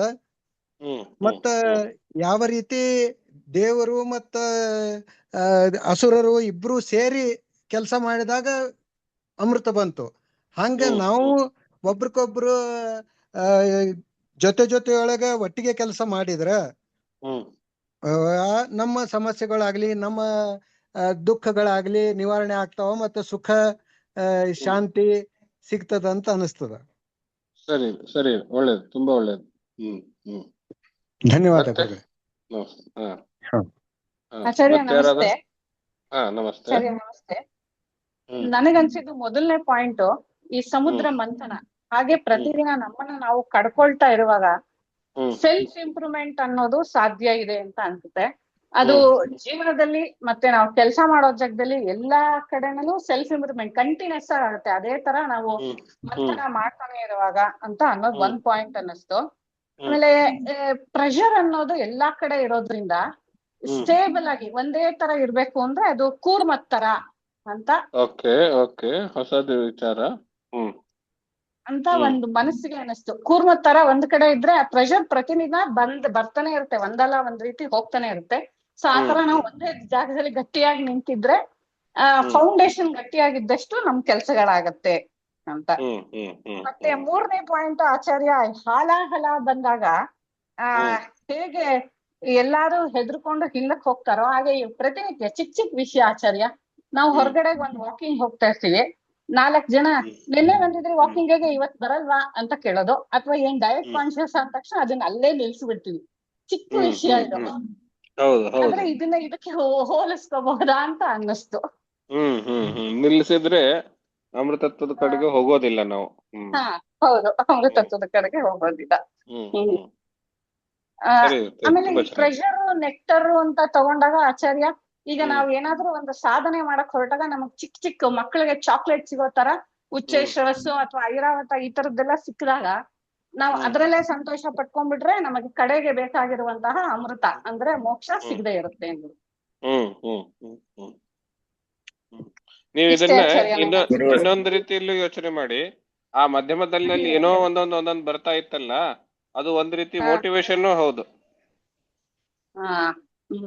ಏನು ಬಾರದೆ ಇದ್ರೆ ಬೇಸರ ಆಗತ್ತೆ. ಉಚ್ಚೈಶ್ರವಸ್ಸು, ಐರಾವತ ಅದು ಇದು ಬರ್ತಾನೆ ಇರೋದ್ರಿಂದ ಮಧ್ಯದಲ್ಲಿ ಸ್ಮಾಲ್ ಸಕ್ಸಸ್, ಸ್ಮಾಲ್ ರಿವಾರ್ಡ್ ಸಿಗ್ತಾ ಇರಬೇಕು ನಮ್ಗೆ. ಅಂದ್ರೇನೆ ನಾವು ಮುಂದುವರಿತೀವಿ. ಹೌದು ಆಚಾರ್ಯ, ನಾನು ಈ ದಿಕ್ಕಲ್ಲಿ ನಾನು ಯೋಚಿಸ್ಲೇ ಇಲ್ಲ. ನಾವು ಬಂದಾಗ ಹೀಗೂ ಯೋಚನೆ ಮಾಡುವ ರಿವರ್ಸ್. ಗುರುಗಳೇ, ಈ ಕಷ್ಟಗಳು ನಮಗೆ ಗಟ್ಟಿ ಮಾಡ್ಲಿಕ್ಕೆ ಬರ್ತಾವಂತೂ ಅನ್ಕೋಬಹುದಲ್ಲ? ಹೌದು. ಯಾಕಂದ್ರೆ ಗುರುಗಳೇ, ಇನ್ನೊಂದು ಸಮುದ್ರ ಹರಿ ಓಂ ಕೇಳಿಸ್ತಾ ಇದೆ ಆಚಾರ್ಯ. ಗುರುಗಳೇ, ಇನ್ನೊಂದು ನನ್ಗೆ ಇವಾಗ ವಿಚಾರ ನನಗೆ ಬಂತು. ಈ ಆಂಜನೇಯ ಸಮುದ್ರ ಕ್ರಾಸ್ ಮಾಡಿ ಲಂಕೆಗೆ ಹೋದ್ನಲ್ಲ, ಸೊ ಅವನಿಗೂ ಮಧ್ಯದಲ್ಲಿ ಮೂರ್ ತರ ಬಂತು, ವಿಘ್ನಗಳು ಬಂತು. ಅಂದ್ರೆ ಒಂದು ಸಾತ್ವಿಕ, ಒಂದು ರಾಜಸಿಕ, ತಾಮಸಿಕ ಅಂತ ಹೇಳ್ತಾರೆ. ಅದು ಏನಂದ್ರೆ, ಫಸ್ಟ್ ಮೈನಾಕ ಪರ್ವತ, ಅವನು ಮೈನಾಕ ಅವನು ನೀನ್ ರೆಸ್ಟ್ ತಗೋ ಅಂತ ಹೇಳ್ತಾನೆ. ಬಟ್ ಆಂಜನೇಯ ಅವನು ರಾಮಂದ್ ಕಾರ್ಯ ಮುಗಿಸ್ಬೇಕು, ಅದು ಇಂಪಾರ್ಟೆಂಟ್, ಸೀತೆನ ಹುಡ್ಕೋದು ಇಂಪಾರ್ಟೆಂಟ್ ಅಂತ ಅವನು ಇವಾಗ ಅವನ್ಗೆ ಅಂತದ್ರಲ್ಲೋ ಅದನ್ನ ನಿರ್ಲಕ್ಷ್ಯ ಮಾಡಬಾರ್ದು ಅವನ್ನ ಅನ್ಬಿಟ್ಟು ಒಂದ್ 5 ನಿಮಿಷ ಕೂತ್ಕೊಂಡು ಹೋಗ್ತಾನೆ. ಸೊ ಅದೇ ತರನೇ ಇಲ್ಲಿ ಉಚ್ಚೈಶ್ರವಸ್ ಬಂತಲ್ಲ ಗುರುಗಳೇ, ಇದರಲ್ಲಿ ಸಮುದ್ರ ಮಂಥನದಲ್ಲಿ ಅದು ಅದು ಆ ಅಶ್ವ ಬಂದಾಗ ಬಂತು, ಮೋಟಿವೇಶನ್ ಬರುತ್ತೆ. ಬಟ್ ಅದನ್ನ ತಿರಸ್ಕಾರನೂ ಮಾಡಬಾರ್ದು. ಅಟ್ ದ ಸೇಮ್ ಟೈಮ್ ಅದರಲ್ಲಿ ಮೋಹಿತರಾನಗೂ ಆಗಬಾರ್ದು. ಹಂಗೆ ಇದು ಐರಾವತ ಬಂತು. ಸೊ ಅದು ಸಾತ್ವಿಕ. ಇದು ಆ ವಿಷ ಬಂತಲ್ಲ, ಅದು ತಮಸ್ಸು. ಆ ತಮಸ್ನ ದಾಟಿ ಹೋಗ್ಬೇಕು. ಅದು ಮುಂದೆ ಏನಾಗತ್ತೆ, ಒಂದು ದೇವತೆ ಪರೀಕ್ಷೆ ಮಾಡ್ತಾಳೆ. ಸೊ ರಾಜಸಿಕ ಪರೀಕ್ಷೆ ಅದು ಏನಂದ್ರೆ, ಆಂಜನೇಯ ಸಮುದ್ರನ್ ಕ್ರಾಸ್ ಮಾಡ್ಬೇಕಾದ್ರೆ ನೀನು ನನ್ ಬಾವಿ ಒಳಗಡೆ ಹೋಗಿ ನೀನು ಬರ್ಬೇಕು ಅಂತ ಅವನು ಸಣ್ಣ ಆಗ್ಬಿಟ್ಟು ಒಳಗಡೆ ಹೋಗ್ಬಿಟ್ಟು ವಾಪಸ್ ಬರ್ತಾನೆ. ಸೊ ನಮ್ಗೆ ಸುಮಾರು ಈ ತರ ಇದು ಬರುತ್ತೆ, ವಿಪತ್ತುಗಳು ಬರುತ್ತೆ ನಮ್ಗೆ ಮೈಂಡ್ ಡೈವರ್ಟ್ ಆಗಕ್ಕೆ. ಈ ಸಮುದ್ರ ಮಂಥನದಲ್ಲೂ ಹಂಗೆ ಆಯ್ತು. ಈ ರಾಕ್ಷಸರು ಆ ಮೋಹಿನಿ ಬಂದಾಗ ಆ ಮೋಹಿನಿ ರೂಪಕ್ಕೆ ಅವ್ರ ಮಾಯಕ್ಕೆ ಡೈವರ್ಟ್ ಆಗ್ಬಿಟ್ರು. ಆಂಜನೇಯ ಹಂಗೆ ಕಂಟಿನ್ಯೂ ಮಾಡ್ದ. ಅವನು ಅದನ್ನ ಇದನ್ನಾಗಿ ತಗೊಂಡು ಬುದ್ಧಿ ಉಪಯೋಗಿಸಿ ಅವನು ಚಿಕ್ಕದಾಗಿ ವಾಪಸ್ ಬಂದ. ಸೊ ಕೊನೆಗೆ ಆ ರಾಕ್ಷಸಿ ಇದ್ ಮಾಡ್ತಾಳೆ, ಅವಳನ್ನ ಧ್ವಂಸ ಮಾಡಿ ಅವನು ಮುಂದೆ ಹೋಗ್ತಾನೆ.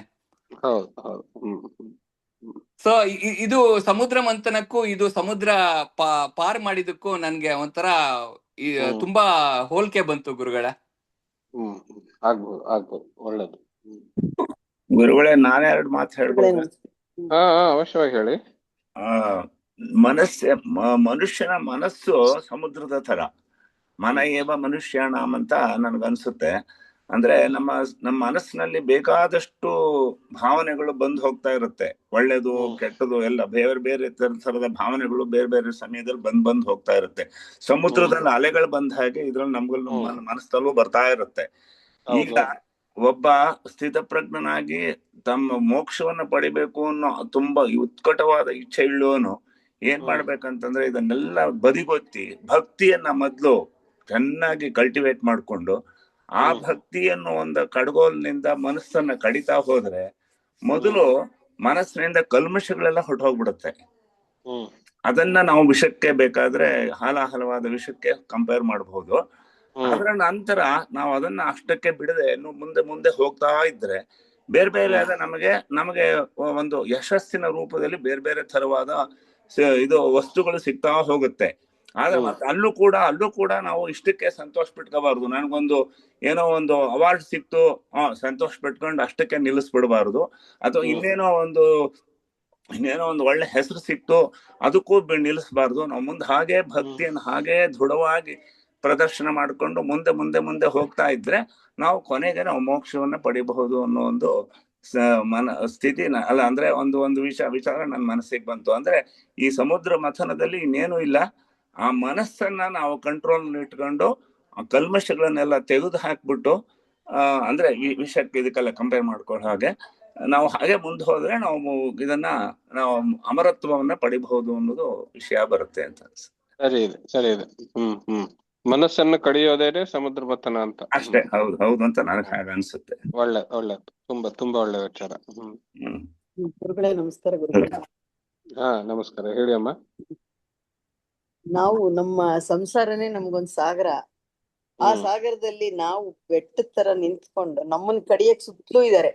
ನಮ್ಗೆ ದೇವತೆಗಳು ಇದಾರೆ, ಇವ್ರು ರಾಕ್ಷಸರು ಇದಾರೆ.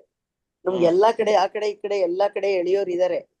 ಅದ್ರಲ್ಲಿ ಕೆಟ್ಟದ್ದು ಬರ್ತಾ ಇರುತ್ತೆ ಡೈಲಿ, ಸುಖಾನು ಬರುತ್ತೆ, ದುಃಖಾನು ಬರುತ್ತೆ. ಬಟ್ ಎಲ್ಲಾನು ತಡ್ಕೊಂಡು ಹೋಗಕ್ಕೆ ನಮ್ಗೆ ಬೆಟ್ಟದ ತರ ಮನ್ಸು ಬರ್ಬೇಕು, ಕಲ್ಲಾಗಿರ್ಬೇಕು, ಮಂದಾರ ಪರ್ವತ ತರ ಕಲ್ ತರ ಇರ್ಬೇಕು ನಾವು. ಅವಾಗ್ಲೇ ನಾವು ಪ್ರತಿಯೊಂದನ್ನು ಈ ಸ್ಥಿತಪ್ರಜ್ಞಂತರ ಸಾಧನೆ ಮಾಡ್ಕೊಂಡು ಹೋಗಕ್ ಸಾಧ್ಯ. ಇಲ್ಲ ಅಂದ್ರೆ ಸಾಧ್ಯನೇ ಇಲ್ಲ. ಈ ಸಮುದ್ರ ಮಥನ ನಮ್ಗೆ ಅನ್ವಯಿಸುತ್ತೆ ಅನ್ನೋ ತರಾನೇ ಇದೆ. ಆಕ್ಚುಲಿ ನಮ್ಗೆ ಪ್ರತಿ ದಿನಾನು ಸಮುದ್ರ ಮಥನನೇ ನಮ್ದು. ಪ್ರತಿ ದಿನಾನು ಒಂದೊಂದು ಎಕ್ಸ್ಪೀರಿಯನ್ಸ್ ಆಗ್ತಾನೆ ಇರುತ್ತೆ. ಇವತ್ತು ಈ ತರ ಆಯ್ತು, ಈ ತರ ಆಯ್ತು ಅಂತ. ಒಳ್ಳೇದ್ ಬಂದ್ರು ಕಲ್ತರ ಇರ್ಬೇಕು, ಕೆಟ್ಟದ್ ಬಂದ್ರು ಕಲ್ತರ ಇರ್ಬೇಕು. ಬಟ್ ಏನಂದ್ರೆ ನಮ್ ಕೈಲಾಗದೆ ಇರೋದನ್ನ ಅದನ್ನ ನಮ್ಗ್ ಬದ್ಲಾಯ್ಸಕ್ ಆಗದೆ ಇರೋದನ್ನ ಅನುಭವಿಸಕ್ ನಾವ್ ರೆಡಿ ಇರ್ಬೇಕು. ಅವಾಗ ನಮ್ಮ ಮನ್ಸು ಕಲ್ತರ ಮಾಡ್ಕೊಂಡಿದ್ರೆ ಮಾತ್ರ ನಾವು ಈ ತರ ನಮ್ಮ ಅಮೃತದವರೆಗೂ ಹೋಗಕ್ ಸಾಧ್ಯ. ಇಲ್ಲ ಅಂದ್ರೆ ಹೋಗಕ್ ಸಾಧ್ಯ ಇಲ್ಲ. ಸರಿ. ತುಂಬಾ ಒಳ್ಳೆ ವಿಚಾರ.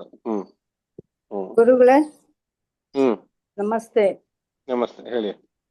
ಇವಾಗ ದಿನಾ ಮಂಥನ ಆಗ್ತಾನೆ ಇರುತ್ತೆ ಮನ್ಸಲ್ಲಿ. ಎಕ್ಸ್ಟರ್ನಲ್ ಫೋರ್ಸಸ್ ಜಾಸ್ತಿ ಇರುತ್ತೆ. ನೀವೊಂದು ಒಳ್ಳೆ ದಾರಿಲಿ ಹೋಗ್ತಾ ಇದ್ರು ನಿಮ್ಗಿಲ್ಲ, ಬೇಡ ಆ ಕಡೆ ಹೋಗ್ಬೇಡ, ಹಂಗ್ ಮಾಡ್ಬೇಡ, ಹಿಂಗ್ ಬೇಡ, ತುಂಬಾ ಎಕ್ಸ್ಟರ್ನಲ್ ಫೋರ್ಸಸ್ ಇದ್ದೇ ಇರುತ್ತೆ. ಅಂದ್ರೆ ನಾ ಹೇಳುದು ದಿನಾ ವಿಷ ಬರ್ತಾನೆ ಇರುತ್ತೆ ನಮ್ಮ ಹೃದಯ ಮಂಥನದಲ್ಲಿ. ಕಲ್ಮಶಗಳು, ಇವತ್ ಒಂದ್ ಕಲ್ಮಶ, ನಾಳೆ ಒಂದ್ ಕಲ್ಮಶ, ಇನ್ನೊಂದ್ ದಿವಸ ಇನ್ನೊಂದ್ ಕಲ್ಮಶ, ಮಧ್ಯೆ ನೀವ್ ಹೇಳ್ದಂಗೆ ಒಂದ್ ಒಳ್ಳೇದು ಇದು ಎಲ್ಲ ಆಗ್ತಾ ಇರುತ್ತೆ ನಮ್ಗೆ. ಆದ್ರೂ ಈ ಕಾಮ, ಕ್ರೋಧ, ಮೋಹ, ಲೋಭ ಅವೆಲ್ಲ ನಮ್ಗೆ ಅರಿಷಡ್ ವರ್ಗಗಳೆಲ್ಲ ಆ ರಾಕ್ಷಸರ ತರ ನಮ್ ಹಿಡಿದು ಆ ಕಡೆಗೆ ಈ ಕಡೆ ಎಳಿತಾನೆ ಇರುತ್ತೆ. ದಿನ ಕಲ್ಮಶಗಳನ್ನ ಹೊರಗಾಕೋ ಪ್ರಯತ್ನ ಮಾಡ್ಬೇಕು ನಾವು. ಅಂದ್ರೆ ಇವತ್ತೊಂದ್ ಕೆಟ್ಟ ಆಲೋಚನೆ ಬಂತು, ನೆಕ್ಸ್ಟ್ ಅದೇ ಕೆಟ್ಟ ಆಲೋಚನೆ ಬಂದಾಗ we should be able to just go with it. ಅದನ್ನ ಬಿಟ್ಬಿಡಕ್ಕೆ ಆ ತರ ಮನ್ಸು ಮಾಡ್ಕೋತಾ ಬಂದ್ರೆ ಮನ್ಸು ಶುಭ್ರ ಆಗ್ತಾ ಬರತ್ತೆ. ಅಂದ್ರೆ ಶುಭ್ರ ಆಗಕ್ಕೇನೆ ತುಂಬಾ ಸಮಯ ಬೇಕಾಗತ್ತೆ ಗುರುಗಳೇ. ನಾವೆಲ್ಲ ತುಂಬಾ ಸಾಮಾನ್ಯ ಮನುಷ್ಯರು. ಯಾಕೆ ಮೇಡಮ್ ಹೇಳ್ದಂಗೆ ಎಕ್ಸ್ಟರ್ನಲ್ ಫೋರ್ಸಸ್ ಆ ಕಡೆ ಈ ಕಡೆ ನೀವೇನೋ ಮಾಡಕ್ ಹೋದ್ರೆ ನಿಮ್ಗೆ ಇನ್ನೊಂದೇನೋ ಮಾಡು ಅಂತಾರೆ. ನೀವ್ ಮಾಡ್ಬೇಕಾಗಿರೋದ್ ನಿಮಗ್ ಮಾಡ್ದಿರ ನಿಮ್ಗೊಂಥರ ಅಯ್ಯೋ ನಾನ್ ಮಾಡ್ಬೇಕು ಅಂತಿದ್ ನಾನೇ ಆಗಿದ್ರು ನಾನ್ ಮಾಡ್ಬೇಕು ಅಂತಿದ್ರೆ ನನಗ್ ಮಾಡಕ್ ಆಗಲ್ಲ, ಆ ತರ ಸಂದರ್ಭಗಳು ಬರುತ್ತೆ. ಸೊ ಪ್ರತಿ ಸರಿನಂದ್ರೆ ಪ್ರತಿದಿನ ನಮ್ಗೆ ಸಮುದ್ರ ಮಂಥನ ಕಡಿಯೋದು ಆ ಪ್ರಾಸೆಸ್ ನಿಲ್ಲಿಸ್ಲೇಬಾರ್ದು. ಅಂತಿಮ ಗುರಿ ಮೋಕ್ಷ. ಅಂದ್ರೆ ಮೋಕ್ಷ ಭಗವಂತ ಯಾವಾಗ ಕೊಡ್ತಾನೋ ಏನೋ ನಮಗ್ ಗೊತ್ತಿಲ್ಲ, ಈ ಜನ್ಮದಲ್ಲೂ ಬರೋ ಜನ್ಮದಲ್ಲಿ ಯಾವ ಜನ್ಮದಲ್ಲಿ. ಬಟ್ ನಮ್ದು ಈ ಸಮುದ್ರ ಮಂಥನ ಇದೆಯಲ್ಲ, ಮನಸ್ಸಿನ ಮಂಥನ ನಿರಂತರವಾಗಿ ಸಾಕ್ತಾ ಇದ್ರೆ ನಾವ್ ಒಂದು ಉತ್ತಮ ಮಟ್ಟ ಆದ್ರೂ ತಲುಪಬಹುದು ಅಂತ ನನ್ಗನ್ಸುತ್ತೆ ಗುರುಗಳೇ. ಸರಿ. ಹೌದು ನಿಮ್ಮಿಂದ ಬರ್ಲಿ ಫೈನಲ್. ಅಲ್ಲ, ಫೈನಲ್ ಅಂತೇನಿಲ್ಲ. ಎಲ್ರು ಅವ್ರವರ ಅನುಭವದ ಆಧಾರದ ಮೇಲೆ ಈ ಕಥೆಯನ್ನು ನೋಡಬಹುದು ಅಂತಲೇನೆ. ಎಲ್ರು ಸರಿನೇ. ಅಂದ್ರೆ ನನ್ನ ಉದ್ದೇಶ ಇಷ್ಟೇನೆ, ಪುರಾಣದ ಕಥೆಗಳನ್ನ ಕೇವಲ ಪುರಾಣದ ಕಥೆಗಳಾಗಿ ನೋಡದೆ ನಮ್ಮ ದೈನಂದಿನ ಜೀವನದಲ್ಲಿ ಅವುಗಳ ಅಳವಡಿಕೆಗೂ ನಾವು ಪ್ರಯತ್ನ ಪಡಬಹುದು. ಅಲ್ಲಿ ನಮಗೆ ಹೊಸ ಒಂದು ದೃಷ್ಟಿಕೋನ ಕಾಣಿಸ್ತದೆ ಅನ್ನುವಂತಹದ್ದೇ ನನ್ನ ಪ್ರಯತ್ನ ಆಗಿತ್ತು. ಗುರುಜಿ ಖಂಡಿತ ಗುರುಜಿ, ನೀವ್ ಹೇಳಿದ್ದಿವತ್ತು ಅನಲೈಸ್ ಮಾಡ್ಕೊಂಡಾಗ ಅಟ್ಲೀಸ್ಟ್ ನಮ್ ಹಿಂದಿನ ಲೈಫ್ ನಾವ್ ಹಿಂದೆ ಹೇಗಿದ್ವಿ ಅನ್ನೋದನ್ನಾದ್ರೂ ಒಂಚೂರು ನಾವ್ ಯೋಚನೆ ಮಾಡಿದಾಗ 100% ನಮ್ ಲೈಫಲ್ಲಿ ಇದು ತುಂಬಾ ಎಫೆಕ್ಟ್ ಆಗತ್ತೆ ಗುರುಜಿ. ಹೌದು ಗುರುಗಳೇ, ಇವಾಗ ನೀವು ಹೇಳಿದ್ದು ತುಂಬಾ ಅದು ಎಫೆಕ್ಟ್ ಒಂಥರ ಆಯ್ತು ಇದು. ನನ್ಗಂತೂ, ತುಂಬಾ ನನ್ನ ಲೈಫಲ್ಲಿ ಆಗಿದೆ ಇದು. ಬಟ್ ನನ್ಗೆ ತುಂಬಾ ಖುಷಿ ಆಯ್ತು ಗುರುಜಿ ಅದ್ ಜ್ಞಾಪಿಸ್ಕೊಂಡಿದ್ದಕ್ಕೆ. ಅಲ್ಲ, ಇವತ್ತು ನೀವು ವಿಷಯ ಕೊಟ್ಟು ತುಂಬಾ ವಿಷಯ ಆಯ್ತು. ಯಾಕಂದ್ರೆ ಇವತ್ತು ಸುಮ್ಮನೆ ವಸ್ತುನ ಸುಮ್ಮನೆ ಮ್ಯೂಸಿಯಂ ಅಲ್ಲಿ ಇಟ್ಟಂಗೆ ಇಟ್ಬಿಟ್ಟು ನಾವು ಏನೋ ಇದ್ ಮಾಡಿಲ್ಲ ಅಂದ್ರೆ ಒಂದ್ ಬಿಲಿಯರ್ಡ್ ಬಾಲ್ ತರ ಆಗ್ಬಿಡುತ್ತೆ. ಅದನ್ನ ನಾವು ಉಪಯೋಗಿಸ್ಕೊಂಡ್ರೆ ಮಾತ್ರ ನಮ್ಗೆ ಅದು ಗೊತ್ತಾಗೋದ್ರ ಮಹತ್ವ ಏನು ಅಂತ. ಇದೊಂಥರ ತುಂಬಾ ಚೆನ್ನಾಗಿತ್ತು ಗುರುಗಳೇ. ಗುರುಗಳೇ ನಾನು ಒಂದ್ ಹೇಳ್ತೀನಿ. ರಾಮಚಂದ್ರ ಪ್ಲೀಸ್ ಹೇಳಿ. ಇದು ನಮ್ ಗುರುಗಳು ಸಪ್ತಸತಿ ಹೇಳ್ಬೇಕಾದ್ರೆ ಹೇಳಿದ್ದು ಇಲ್ಲೂ ಅಪ್ಲೈ ಆಗುತ್ತೆ ನಿಮ್ಗೆ. ಅಲ್ಲಿ ಸಪ್ತಸತಿಯಲ್ಲಿ ದೇವಿ ಅವತಾರ ಆಗತ್ತಲ್ಲ, ಅದಕ್ಕಿಂತ ಮುಂಚೆ ಎಲ್ರು ಹೋಗಿ ಬ್ರಹ್ಮನಲ್ಲಿ ಕೇಳ್ಕೊತಾರೆ, ಬ್ರಹ್ಮನಲ್ಲಿ ಇಷ್ಟು ಕಷ್ಟ ಇದೆ ನಂಗೆ ಏನ್ ಮಾಡ್ಲಿ ಅಂತ. ಅವಾಗ ಬ್ರಹ್ಮದೇವರು ಬಂದು ಇಂತಿಂತ ಇವ್ರನ್ನ ವಿಷ್ಣು ಮತ್ತೆ ಇವ್ರನ್ನ ಹೋಗಿ ಕೇಳ್ಕೊತಾರೆ, ಅಲ್ಲಿಂದ ಎಲ್ಲ ಸ್ತುತಿ ಮಾಡ್ತಾರೆ. ಅದಕ್ಕೆ ನಮ್ ಗುರುಗಳು ಯಾವತ್ತೂ ಇದ್ರಲ್ಲೂ ಅಷ್ಟೇ, ಈ ನಮ್ಮ ಸಮುದ್ರ ಮತದಲ್ಲೂ ಅಷ್ಟೇ ಎಲ್ಲ ದೇವತೆಗಳು ಬ್ರಹ್ಮನ ಹತ್ರ ಹೋಗ್ತಾರೆ, ಬ್ರಹ್ಮನಿಂದ ಅವರು ಶ್ರೀಮನ್ ನಾರಾಯಣ ಹತ್ರ ಹೋಗ್ತಾರೆ. ಅದೇ ತರ ಎಕ್ಸಾಂಪಲ್ ನಿಮ್ಮ ರಘುವಂಶದಲ್ಲಿ ನೋಡಿ, ಎಲ್ರು ಬ್ರಹ್ಮನ ಹತ್ರ ಹೋಗ್ತಾರೆ, ಬ್ರಹ್ಮನಿಂದ ಜೊತೆಗೆ ಸೇರ್ಬಿಟ್ಟು ಇವ್ರ ಹತ್ರ ಹೋಗ್ತಾರೆ, ಶ್ರೀಮನ್ ನಾರಾಯಣ ಹತ್ರ ಹೋಗ್ತಾರೆ. ನಮ್ ಗುರುಗಳು ಯಾವತ್ತೂ ಹೇಳ್ತಾರೆ, ನಿಮ್ಮ ಜೀವನದಲ್ಲಿ ಒಂದು ಗುರು ಬೇಕು, ನಿಮ್ಗೆ ಗುರುವಿನ ಸ್ಥಾನ ಇರ್ಬೇಕು.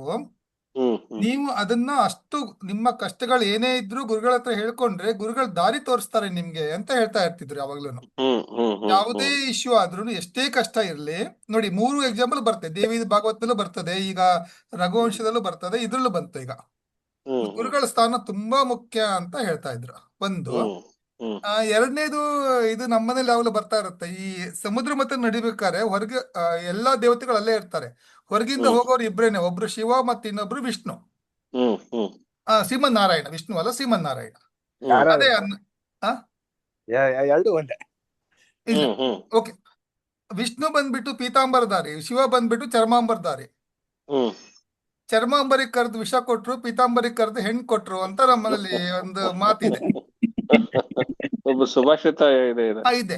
ಯಾವುದೇ ಒಕೇಶನ್ಗೂ ಡ್ರೆಸ್ ವೆಲ್ ಅಂತ ಅದಕ್ಕೆ ನಮ್ಮಲ್ಲಿ ಯಾವಾಗಲೂ ಬೈತಾ ಇರ್ತಾರೆ ಸ್ವಲ್ಪ ಇದಕ್ಕೆ. ಸುಭಾಷಿತಕಾರ ಹೇಳ್ತಾನೆ, ಕಿಂ ವಾಸಸೇತ್ಯತ್ರ ವಿಚಾರಣೀಯಂ ವಾಸ ಪ್ರಧಾನಂ ಖಲು ಯೋಗ್ಯತಾಯಾಃ ಪೀತಾಂಬರಂ ವೀಕ್ಷ ದದೌ ಸ್ವಕನ್ಯಾಂ ಚರ್ಮಾಂಬರಂ ವೀಕ್ಷ ವಿಷಂ ಸಮುದ್ರಃ ಅಂತ. ಬಟ್ಟೆಯಲ್ಲಿ ಏನಿದೆ ರೀ ಅಂತ ನಾವ್ ಹೇಳ್ತೇವಲ್ಲ, ಹಾಗಲ್ಲ, ಅದ್ರ ಬಗ್ಗೆ ಬಹಳ ಯೋಚನೆ ಮಾಡ್ಬೇಕು. ವಾಸ ಪ್ರಧಾನಂ ಖಲು ಯೋಗ್ಯತಾಯಾಃ ಅಂದ್ರೆ ಒಬ್ಬ ವ್ಯಕ್ತಿಯ ಒಂದು ದೂರದಿಂದಲೇನೆ ಅವನ ವ್ಯಕ್ತಿತ್ವದ ಪರಿಚಯ ಕೊಡೋದು ಮೊದಲು ಬಟ್ಟೆನೇ ಆಗಿರುತ್ತೆ ಅಂತ.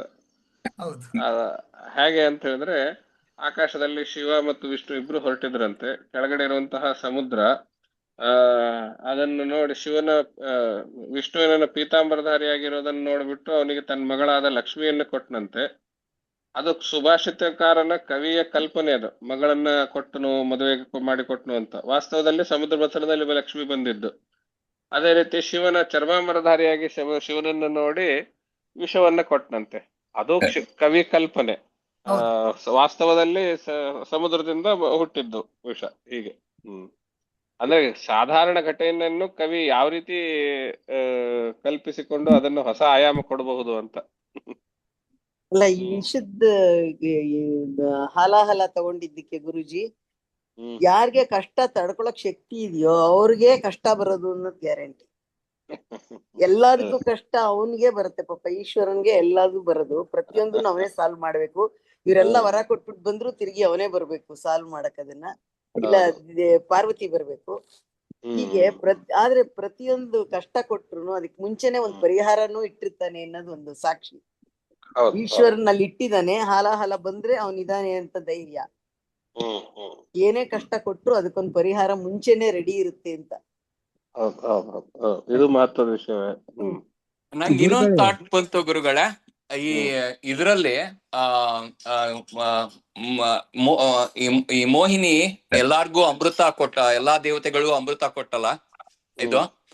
ಅದ್ರದ್ದು ನನ್ಗೆ ಏನನ್ತು ಅಂದ್ರೆ, ಸೊ ದೇವತೆಗಳು ಹಂಚ್ತಾರಲ್ವಾ, ಎಲ್ಲಾ ಹಂಚ್ತಾರ ಅವರು. ಸೊ ಇದ್ರ ಹಂಚೋದ್ರಿಂದ ಇನ್ನೊಂದು ಯಜ್ಞ ಆಗತ್ತೆ. ಅದು ಇದ್ರಲ್ಲೂ ಚಮಕದಲ್ಲೂ ಬರುತ್ತೆ ಕೊನೆಗೆ ಅದ ಯಜ್ಞ. ಸೊ ಯಜ್ಞದಿಂದ ಇನ್ನೊಂದು ಯಜ್ಞ ಆಗ್ಲಿ ಅಂತ ಬರುತ್ತೆ, ಬೇಡ್ತೀವಿ ನಾವು ಮತ್ತಿರ್ಗ. ಅದು ಅಲ್ಟಿಮೇಟ್. ಸೊ ಅದು ಅಮೃತತ್ವ ಅಂತ. ಸರಿ ಸರಿ. ಒಟ್ಟಾರೆಯಾಗಿ ಇವತ್ತಿನ ದಿವಸ ಪುರಾಣದ ಕಥೆಗಳನ್ನ ದೈನಂದಿನ ಜೀವನದಲ್ಲಿಯೂ ನಾವು ಹೇಗೆ ಅಳವಡಿಸ್ಕೊಳ್ಬಹುದು ಅನ್ನುವಂತಹ ವಿಷಯವನ್ನ ಸುಮ್ಮನೆ ಪ್ರಸ್ತಾಪನೆ ಮಾಡಿದ್ರೆ ನಾವು ನೋಡಿದ್ವಿ. ತಮ್ಮಲ್ಲಿ ಪ್ರತಿಯೊಬ್ರು ಕೂಡ ಒಂದೇ ಸಮುದ್ರ ಮಥನ ಘಟನೆಯನ್ನ ಅದೆಷ್ಟು ಆಯಾಮಗಳಲ್ಲಿ, ಅದೆಷ್ಟು ಭಿನ್ನ ದೃಷ್ಟಿಕೋನಗಳಲ್ಲಿ ನೋಡಿದಿರಿ ಅನ್ನುವಂತಹದ್ದು ಪುರಾಣದ ಆ ಕಥೆಯಲ್ಲಿ ಒಳಗಡೆ ಇರುವಂತಹ ಅಂತಃಸತ್ವವನ್ನ ಪ್ರತಿಬಿಂಬಿಸ್ತದೆ. ಒಂದೇ ಕಥೆಯನ್ನು, ಒಂದೇ ಘಟನೆಯನ್ನ ಇಷ್ಟೊಂದು ದೃಷ್ಟಿಕೋನಗಳಲ್ಲಿ ನೋಡಬಹುದು ಅನ್ನುವಂಥದ್ದು ಇದು ಪುರಾಣಗಳ ಅಂತಃಸತ್ವ. ತಾವೆಲ್ಲರೂ ಆ ರೀತಿಯ ದೃಷ್ಟಿಕೋನ ಉಳ್ಳವರಾಗಿದ್ದೀರಿ. ಅನೇಕಾನೇಕ ವರ್ಷಗಳಿಂದ ಸತ್ಸಂಗದಲ್ಲಿದ್ದೀರಿ. ಅದರಿಂದಲೇನೆ ಅಂತಹ ದೃಷ್ಟಿಕೋನ ಸಿಕ್ಕಿದ್ದು ಅಂತ ಹೇಳಿದ್ದು. ಗುರುಗಳೇ, ಒಂದ್ ಪ್ರಶ್ನೆ ಆಯ್ತು ಗುರುಗಳೇ. ಹಾ, ಏನಿಲ್ಲ, ನಾವು ಅನ್ಸಿಕೆ ಎಲ್ಲ ಹೇಳಿದ್ವಲ್ಲ, ಇಷ್ಟು ಪ್ರಶ್ನೆಗಳೆಲ್ಲ ನಿಮ್ಗೆ ಹೆಂಗ್ ಅನ್ಸ್ತು ಗುರುಗಳೇ? ಅಂದ್ರೆ ಯಾಕಂದ್ರೆ ನೀವು ಥಿಂಕ್ ಮಾಡೋದೇ ಬೇರೆ ಇರುತ್ತೆ, ನಾವು ಥಿಂಕ್ ಮಾಡೋದೇ ಬೇರೆ ಇರುತ್ತೆ. ಅದಕ್ಕೆ ನಮ್ಗೂ ಅದು ಒಂದು ಕಲಿಯೋ ಒಂದು ಇದಾಗತ್ತೆ. ಅದಕ್ಕೋಸ್ಕರ ಹಂಗ್ ಕೇಳಿದ್ದು. ನಿಮ್ಗೆ ಹೆಂಗ್ ಅನ್ಸ್ತು ಅಂತ? ಇಲ್ಲ, ಬಾಲಿಶ ಅಂತ ಏನಾರು ಅನ್ನಿಸ್ತಾ ಗುರುಗಳೇ?